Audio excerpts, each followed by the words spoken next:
बेकसूरों को जेल में डाला जाएगा और दंगाई प्रवचन देंगे। जवाब तो मांगा जाएगा। जब इकोनॉमी धराशायी हो, कूटनीति में भारत पूरी तरह से घिर गया हो, मगर मुख्य धारा की मीडिया में पूरी तरह से सन्नाटा हो, तो जवाब तो मांगा जाएगा ना। नमस्कार, टैलेंटेड इंडिया पर आप देख रहे हैं जवाब मांगा जाएगा। कार्यक्रम शुरू करने से पहले मेरी आप सबसे अपील कि उस बेल आइकन को तुरंत दबा दें ताकि जैसे ही मैं टैलेंटेड इंडिया पर जवाब मांगा जाए लेकर आऊं, सीधे आपके मोबाइल फोन्स तक पहुंच जाए। और आज का विषय कि क्या भारतीय जनता पार्टी मानती है कि प्रधानमंत्री नरेंद्र मोदी भगवानों के भी नेता हैं? ये मेरे शब्द नहीं हैं, ये भारतीय जनता पार्टी के अध्यक्ष जेपी नड्डा के शब्द हैं। अब उनका मानना है कि प्रधानमंत्री नरेंद्र मोदी न सिर्फ नरों के देव हैं बल्कि भगवान के भी नेता हैं। हालांकि इसमें वो सहारा लेते हैं कांग्रेस के नेता राहुल गांधी के एक ट्वीट की। मगर उससे पहले आप सुनिए क्या कह रहे हैं जेपी नड्डा और उसके बाद हम इस चर्चा को आगे बढ़ाएंगे। आप प्रधानमंत्री जी को चिट्ठी लिख रहे हैं, क्या है आपकी राजनीति? किस तरीके की आप राजनीति कर रहे हैं? आपका तो भगवान भी अब साथ नहीं दे रहा है। नरेंद्र मोदी इज सुरेंद्र मोदी। वो नरों के ही नेता नहीं, अब सुरों के भी नेता हैं। यह बात आपके जुबान से निकलती है, इस बात को समझना चाहिए, आपके ट्विटर से निकलती है। इसलिए भगवान भी शुभ सोच रहा है, इस बात को समझना चाहिए। You should understand the language of God. Modi ji नरों के ही नेता नहीं, नरों के ही राजा नहीं, सुरों के देवताओं के भी राजा। इस तरीके की भाषा बनती है, यह हमको समझना चाहिए। तो सुना आपने, यहां सहारा जरूर लिया जा रहा है राहुल गांधी के एक ट्वीट का। अब मैं आपको बताता हूं राहुल गांधी का वो ट्वीट क्या था। आपकी स्क्रीन पर राहुल गांधी का ये ट्वीट, जिसमें वो कह रहे हैं कि नरेंद्र मोदी इज सुरेंद्र मोदी। यहां पर बहुत ही चतुराई से राहुल गांधी ने सुरेंद्र मोदी का एक आर कम कर दिया। वो कहना कुछ और चाह रहे थे और उसके बाद क्या होता है, जैसे ही राहुल गांधी ये ट्वीट करते हैं, पूरे भारतीय जनता पार्टी के पिछलग्गू गोदी मीडिया के कई पत्रकार कहते हैं कि सुरेंदर नहीं होता, सरेंडर होता है। यानी कि बकौल इस तरह के पत्रकारों के राहुल गांधी ने लिखा कि नरेंद्र मोदी इज सरेंडर मोदी, यानी कि आत्मसमर्पण मोदी। और जिक्र राहुल गांधी यहां पर चाइना का कर रहे थे। यानी कि राहुल गांधी जो बात कहना भी नहीं चाह रहे होंगे या जो चीज उन्होंने चतुराई से छोड़ दी होगी, उस पर मुहर लगा दी गोदी मीडिया के इन पत्रकारों ने। अब मैं आपसे पूछना चाहता हूं, आपने सुना कि क्या कहा जेपी नड्डा साहब ने? जेपी नड्डा साहब उन्हें भगवानों के भी नेता मान रहे हैं। मैं नहीं भूल सकता हूं दोस्तों, किस तरह से इंदिरा गांधी के एक चाटुकार ने कहा था, Indira is India and India is Indira. यानी कि इंदिरा भारत है और भारत इंदिरा है। उसकी खासी आलोचना हुई और आज तक होती है कि किस तरह की चाटुकारिता प्रचलित थी कांग्रेस में। अब भी ये मना कोई नहीं कर सकता, मुद्दा वो नहीं है। मगर यहां पर आप एक कदम और आगे जाते हैं। दरअसल इसकी शुरुआत 2014 से हुई थी। आप जानते हैं, जब इस शख्स गिरिराज सिंह ने कहा था कि जो प्रधानमंत्री नरेंद्र मोदी की आलोचना करते हैं वो पाकिस्तान चले जाएं। और उसके बाद यही शुरू हो गया। जैसे ही आप भारतीय जनता पार्टी या प्रधानमंत्री नरेंद्र मोदी की आलोचना करते थे, आपको देशद्रोही करार दिया जाता था और वो पूरा एक तरह से नैरेटिव चलता गया। मगर यहां बेशक ये राहुल गांधी का सहारा ले रहे हों, मगर जेपी नड्डा साहब ने सारी हदें पार कर दी। अब वो प्रधानमंत्री नरेंद्र मोदी के रुतबे को भगवान से भी ऊपर मांग रहे हैं। यानी कि भगवान का ये इशारा है, भगवान की ये मर्जी है कि प्रधानमंत्री नरेंद्र मोदी भगवानों के भी देवता हैं। दिक्कत क्या है? ऐसा क्यों हो रहा है? ऐसा इसलिए हो रहा है दोस्तों कि जब आप सत्ता से सवाल करना भूल जाएं, जब आप सत्ता से सवाल करना से डरें, कतराएं, तब आपके नेता जो हैं और भी ज्यादा दबंग होकर, और भी ज्यादा हिम्मत में आकर इस तरह की बातें करते हैं। प्रधानमंत्री नरेंद्र मोदी श्रद्धेय हैं, उनकी इज्जत की जानी चाहिए। वो मेरे बुजुर्ग हैं, वो मेरे प्रधानमंत्री हैं और उस नाते मैं उनकी इज्जत करता हूं। मगर क्या मैं उनका दर्जा अपने आराध्य देव शिव से भी ऊपर मानूंगा या बुद्ध से भी ऊपर मानूंगा? क्योंकि ये दो मेरे आराध्य देव हैं। मेरी बुद्ध की में विश्वास है और शिव की शरण में जाकर मुझे शांति मिलती है। क्या मैं प्रधानमंत्री नरेंद्र मोदी का रुतबा इनसे भी ऊंचा मानूं? आखिर क्या कहने की कोशिश कर रहे थे जेपी नड्डा साहब? दिक्कत, जैसे मैंने कहा, सिर्फ इसलिए हो रही है क्योंकि आज की तारीख में चाहे मीडिया हो या आम जनमानस, वो अपनी सरकार से सवाल करना भूल गया है। और जब आप सवाल नहीं करते हैं तो इसी तरह की चीजें होती हैं। आपको याद होगा, यह खबर याद है आपको? इस खबर के मुताबिक किस तरह से राहुल गांधी और उमर अब्दुल्ला का बयान पाकिस्तान ने संयुक्त राष्ट्र में किया था भारत को निशाना बनाने के लिए। और उसके बाद जैसे ये खबर सामने उभर कर आई थी, तमाम न्यूज चैनल्स राहुल गांधी पर चढ़ गए थे कि देखो ये पाकिस्तान का पिछलग्गू है, उमर अब्दुल्ला को उन्होंने टारगेट करना शुरू कर दिया था। ठीक है, अब मैं आपको प्रधानमंत्री का वो बयान दिखाना चाहता हूं जिसका खुलकर इस्तेमाल चाइना कर रहा है, जिसमें प्रधानमंत्री ने यह कहा था कि ना चाइना ने हमारी जमीन पर कब्जा किया है, ना उन्होंने प्रवेश ही किया था। सुनिए वो बयान जिसका अब इस्तेमाल किया जा रहा है, और आप इस बयान में देख सकते हैं बाकायदा चाइनीज में उसका अनुवाद किया गया है। देखिए। न वहां कोई हमारी सीमा में घुस आया है, न ही कोई घुसा हुआ है, न ही हमारी कोई पोस्ट किसी दूसरे के कब्जे में है। लद्दाख में हमारे 20 जाबाज शहीद हुए।加勒万河谷的严重事态是非曲直是清楚的，责任完全在印方。न वहां कोई हमारी सीमा में घुस आया है। अब बताइए, क्या किसी की यह हिम्मत है कहने की कि प्रधानमंत्री नरेंद्र मोदी का इस्तेमाल अब चाइना कर रहा है? जिस तरह के तमगों का इस्तेमाल तुमने उमर अब्दुल्ला के लिए किया था या राहुल गांधी के लिए किया था, कि अब तुम में हिम्मत है उस तरह की भाषा का इस्तेमाल आप देश के प्रधानमंत्री के लिए करें? मैं आपको एक बात बता दूं, ना राहुल गांधी या उमर अब्दुल्ला ने पाकिस्तान के पक्ष में बयान दिया था और ना ही प्रधानमंत्री नरेंद्र मोदी ने चाइना के पक्ष में बयान दिया था। ये दोनों अपने देश की जनता को संबोधित कर रहे थे। अगर चाइना प्रधानमंत्री नरेंद्र मोदी का बयान का इस्तेमाल कर रहा है अपने फायदे के लिए और पाकिस्तान राहुल गांधी के बयान का इस्तेमाल कर रहा है अपने फायदे के लिए, तो इसमें दोष ना प्रधानमंत्री नरेंद्र मोदी का है ना राहुल गांधी का है। हम कहीं ना कहीं चाइना और पाकिस्तान के ट्रैप में फंस जाते हैं। वही तो चाहते हैं कि हम आपस में लड़ते रहें। ऐसे में भारतीय जनता पार्टी जब राहुल गांधी पर हमला करती है कि पाकिस्तान तुम्हारा इस्तेमाल कर रही है, तुम कहीं ना कहीं पाकिस्तान के ट्रैप में फंस गए हो।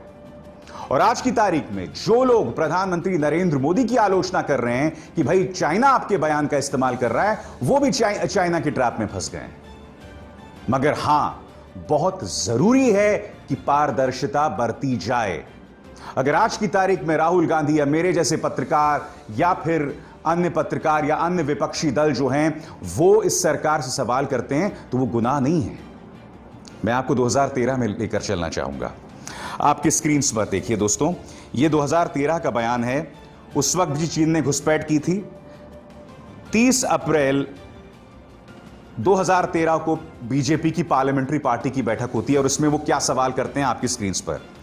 It had asked the government to come out clear on the kind of equipment and weapons being used by the Indian forces to face the Chinese threat. इतनी बड़ी बात बीजेपी ने कह दी कि सरकार हमें बताए कि आप किस तरह के हथियारों का इस्तेमाल कर रहे हैं, आप किस तरह के इक्विपमेंट्स का इस्तेमाल कर रहे हैं। आप कल्पना भी कर सकते हैं अगर इस तरह की बात चाइना करे या अगर इस तरह की बात डिफेंस एक्सपर्ट्स करें तो उनकी क्या हालत कर दी जाएगी। उनको आप देशद्रोही बता देंगे। और बात यहां नहीं रुकती, इस खबर को आगे देखिए। चाइना की घुसपैठ, भारतीय जनता पार्टी सांसद राष्ट्रपति से मिलने वाले हैं। यानी कि जब भारतीय जनता पार्टी विपक्ष में थी तो इन्होंने वो सब कुछ किया जिसके लिए आज वो विपक्ष को या पत्रकारों को देशद्रोही मानते हैं। हालात इतने बद से बदतर हो गए हैं कि चलिए पत्रकारों को भी तुम देशद्रोही बताते हो, विपक्ष को भी तुम देशद्रोही बताते हो, अब ये हमारे डेकोरेटेड आर्मी ऑफिसर्स को भी नहीं बख्श रहे। इन चेहरों को देखिए।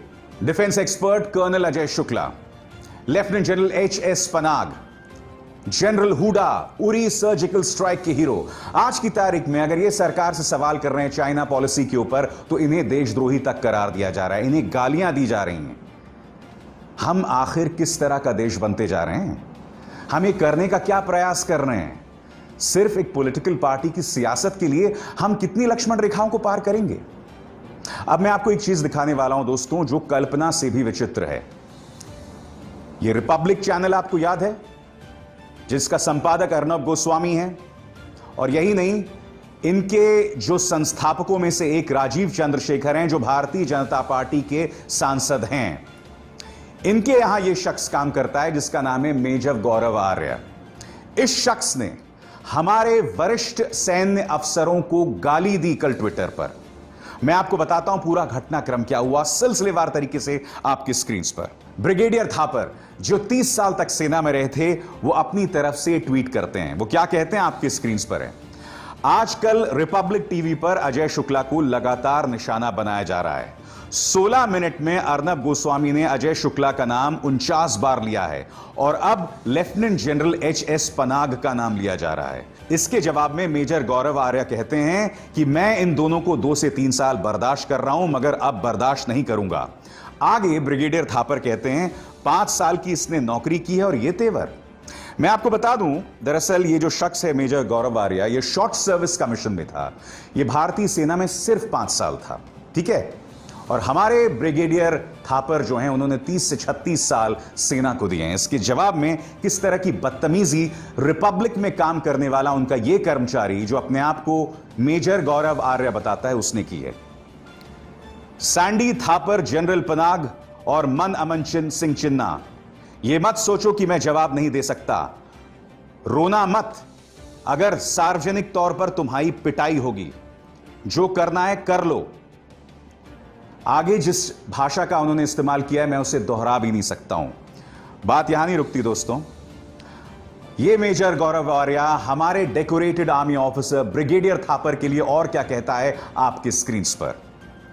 थापर, नाम भी देखिए किस तरह से कह रहा है। पहले सैंडी कहता है ये आदमी, फिर थापर कहता है। थापर, 30 सालों में तुम्हें कौन सा परमवीर चक्र मिल गया? इसके जवाब में ब्रिगेडियर थापर कहते हैं, सबसे पहले तो मेरा नाम ब्रिगेडियर थापर है। इससे पता चलता है कि तुमने आर्मी में 5 साल रहकर, सीमित तौर पर रहकर कितना कुछ सीखा है। मैंने 36 साल लगाए, तुमसे 7 गुना ज्यादा। मुझे मत सिखाओ। मेरे बेटे ने भी तुमसे ज्यादा सेना में वक्त बिताया है। रिपब्लिक टीवी, जो लगातार सिर्फ विपक्ष से सवाल पूछता है, जो मेरे जैसे पत्रकारों को टारगेट करता है, अब इनमें इतनी हिम्मत आ गई है दोस्तों कि ये हमारे सैन्य अफसरों को टारगेट कर रहे हैं। यानी कि कल्पना से भी विचित्र हो रहा है। और दूसरी तरफ सत्ता पक्ष से कोई सवाल नहीं कर रहा है। कोई ये सवाल नहीं पूछ रहा है कि आखिर फिंगर 4 में, जो कि भारतीय जमीन का हिस्सा है, फिंगर 8, जहां तक भारत मानता है एलएसी है, मगर चीन कहां तक आ गया है? फिंगर 4 तक आ गया है, 8 किलोमीटर अंदर। वहां वो अपने टेंट्स बंकर बना रहा है। कोई इस पर सवाल नहीं कर रहा है सरकार से। अब आपकी स्क्रीन पर ये हैं करगिल युद्ध के हीरो कर्नल सोनम वांगचुक। कह रहे हैं कि प्रधानमंत्री जो कह रहे हैं वो जमीनी हकीकत बिल्कुल नहीं है। मीडिया जो आपको दिखा रहा है वो जमीनी हकीकत बिल्कुल नहीं है। खुद सुनिए कर्नल सोनम वांगचुक क्या कह रहे हैं। क्या आप इन्हें भी देशद्रोही बताएंगे? सुनिए। जैसे प्राइम मिनिस्टर साहब ने बोला है कि वहाँ पर जो है चीनियों ने हमारी कोई ज़मीन नहीं ली है, ना कोई पोस्ट लिया है, तो ये थोड़ा सा मुझे लग रहा है कि अचंभे की बात है। जहाँ पर ग्राउंड रियलिटी जो है कुछ और बोलता है। रिपोर्ट्स जो मीडिया की, बाकी जितने भी मतलब यहाँ के लोकल्स हैं उनका कहना, तो इन सारी चीज़ों को देखते हुए उन दोनों के बीच में थोड़ा मतभेद दिख रहा है। जहाँ पे मीडिया को एक्सेस नहीं दिया जा रहा, या फिर मतलब किसी तरह का कोई आउटपुट या इनपुट नहीं मिल रहा है, कोई इस तरह का ज़रिया नहीं है, वहाँ पे मुझे यही लग रहा है कि एक तरह से ये सरकार नहीं चाहती कि जो सच्चाई है जो सामने आए। मेरा यही सोचना है, क्योंकि अगर हम मीडिया को मतलब वहाँ पे बेचते हैं तो नेचुरली फिर वो वाला गवर्नमेंट जो है ट्रांसपेरेंसी चाहता है। वो चाहते हैं कि पूरे नेशन को क्या हो रहा है वहाँ पे उसके बारे में पूरा पता चले। तो मे भी ये हो सकता है। दूसरा, सिक्योरिटी जो है इशू वो बहुत इम्पोर्टेंट है। जहाँ पर लड़ाई होती है तो इस तरह के मतलब वहाँ कार्रवाइयाँ होती हैं, इस तरह का मतलब वो हमारे मतलब वो वहाँ प्लान्स होते हैं, और जिस तरह से हमारा मूवमेंट होता है तो वो सारा जो है मेरे ख्याल से इनकेस मीडिया जब जाती है तो शायद वो डिसर्न नहीं कर पाते। अब मैं आपको बताना चाहता हूं कि जाने माने डिप्लोमैट ब्रह्मचेलानी वो क्या कह रहे हैं। उनका एक आर्टिकल आया है और आपको इस बात पर गौर करना पड़ेगा। मगर यह समझने से पहले मैं आपको यह बताना चाहूंगा कि प्रधानमंत्री बनने से पहले मुख्यमंत्री नरेंद्र मोदी 1 नहीं 2 नहीं 5 बार चीन जा चुके थे। बात यहां नहीं रुकती। 2014 से लेकर अब तक वो चाइना के राष्ट्रपति शी जिनपिंग से अब तक 18 बार मिल चुके हैं। उनका एक बयान भी था, आपको याद होगा। वो ये भी कह रहे थे कि मेरा और शी जिनपिंग साहब का एक बहुत ही आत्मीय रिश्ता है। अब क्या कह रहे हैं ब्रह्मचेलानी, आप ये देखिए। मोदी ने चीन की एक यात्रा के दौरान यह घोषणा कर डाली थी कि चीन के पर्यटकों को भारत पहुंचने पर इलेक्ट्रॉनिक पर्यटक वीजा मिलेगा और भारत को ऐसी कोई सुविधा हासिल नहीं है। चीन आशंका भरे देश की फहरिस्त में था, कंट्री ऑफ कंसर्न। मोदी ने चीन को इस लिस्ट से हटा दिया। क्यों हटा दिया? आखिर हम चीन पर इतना भरोसा क्यों कर रहे हैं? तीसरी बात जो यहां कहते हैं ब्रह्मचेलानी, इससे चीन के लिए भारत में अपना सामान डंप करना आसान हो गया। यानी कि वो अपना कोई भी कचरा भारत में डंप कर सकता है, डाल सकता है। मोदी के कार्यकाल में चीन का भारत के साथ व्यापार सरप्लस प्रतिवर्ष $60 अरब हो गया, जो भारत के सालाना रक्षा खर्च के बराबर है। आप देख रहे हैं कि चीन के लिए कितना कुछ हुआ है पिछले 6 सालों में। और ऐसे में क्या इस सरकार से सवाल ना किया जाए? ब्रह्मचेलानी आगे भी लिखते हैं, जिस पर आपको गौर करना पड़ेगा। वो क्या कहते हैं कि आपको याद होगा 73 दिनों तक डोकलाम में भारत और चीन के सैनिकों के बीच संघर्ष हुआ था। 73 दिनों के बाद भारत ने यह घोषणा की थी कि चीन जो है वो वापस हो गया है। मैं आपको दिखाना चाहूंगा कि ब्रह्मचेलानी ने क्या लिखा है। भारत ने डोकलाम पर एक जीत की घोषणा की थी, मगर अगले कुछ महीनों में चीन ने लगातार इस जगह पर अपना सैनिक जमावड़ा बढ़ाया। यही नहीं, वहां पर स्थायी सैनिक ढांचे भी बनाए, जिसके जरिए अब डोकलाम पर उसका पूरा कब्जा हो गया है। भारत ने भूटान को यह भरोसा दिलाया था कि हम आपकी सुरक्षा का ख्याल रखेंगे, मगर भारत इसमें पूरी तरह से असफल साबित हुआ। कब असफल साबित हुआ? प्रधानमंत्री नरेंद्र मोदी के कार्यकाल में। ये कोई और नहीं, ब्रह्मचेलानी कह रहे हैं। आज ये तमाम मुद्दे आपके सामने हैं, तो क्या इस पर भी हम सवाल ना करें? और ऊपर से भारतीय जनता पार्टी के अध्यक्ष जेपी नड्डा प्रधानमंत्री नरेंद्र मोदी को भगवान से भी ऊंचा मानते हैं। ये तमाम चीजें मेरी समझ के परे हैं। खैर, मेरी आप सबसे अपील कि इस कार्यक्रम को ज्यादा से ज्यादा लोगों तक पहुंचाएं, इसे लाइक करें, शेयर करें और टैलेंटेड इंडिया को सब्सक्राइब करें। अभिसार शर्मा को दीजिए इजाजत। नमस्कार। अगर आपको हमारे वीडियोस पसंद आए तो प्लीज लाइक करें, सब्सक्राइब करें और शेयर करें।